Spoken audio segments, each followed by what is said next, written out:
I'm one of 4 directors of Heavy Metal Therapy, which is a community interest company.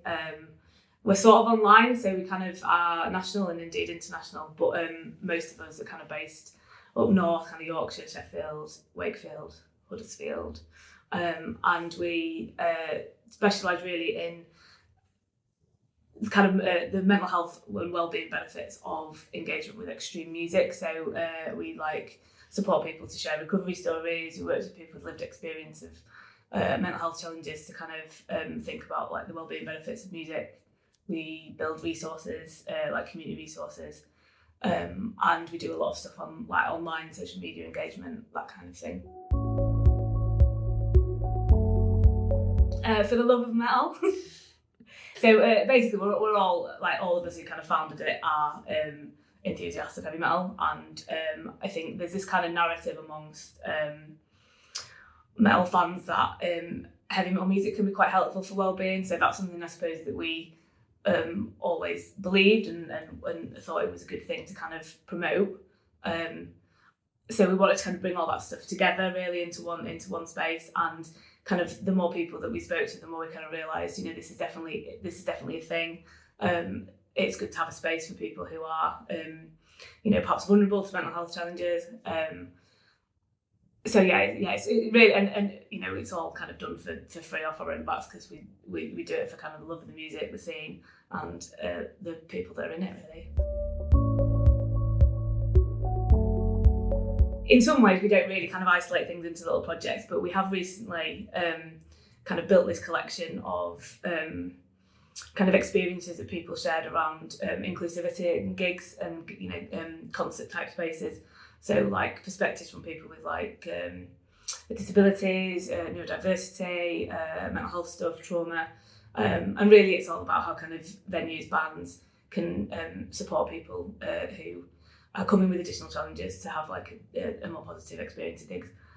So we kind of put that together into like a bit of a kind of guide. It's called Somewhere I Belong, and as a result of that, we recently won an anti-hate crime award for kind of I guess our work on inclusivity. So I feel really proud of that.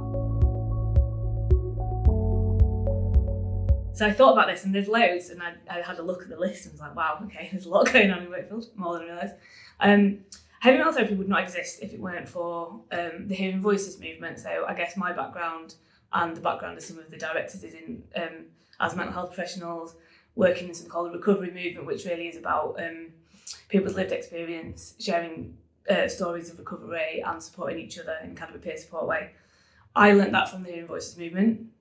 And there are Hearing Voices groups kind of all over the country, all over the world, in fact.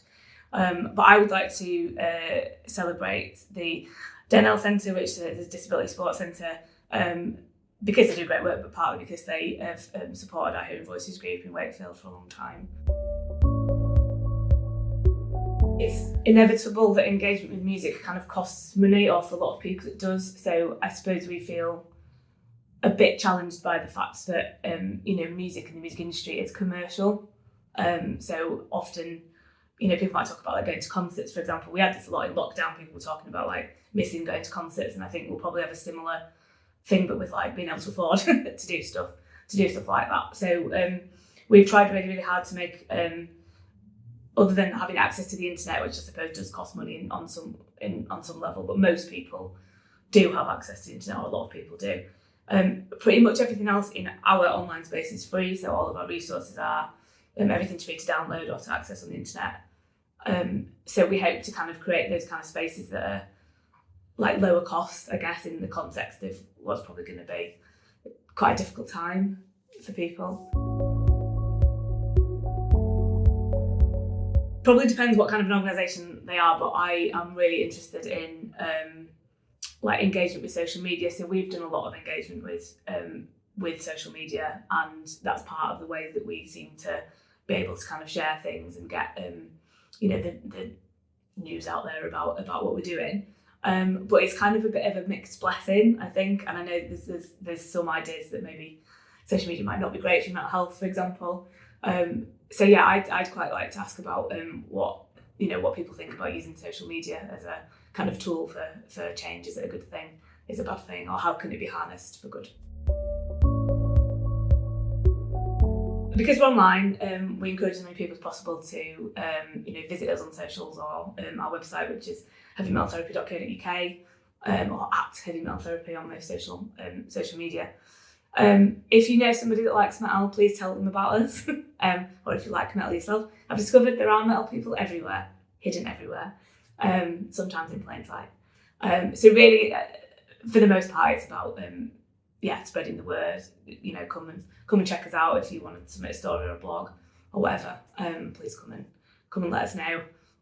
We do kind of take donations and things like that, but that's never really been the main focus. We run on contributions and people kind of bringing stuff to us.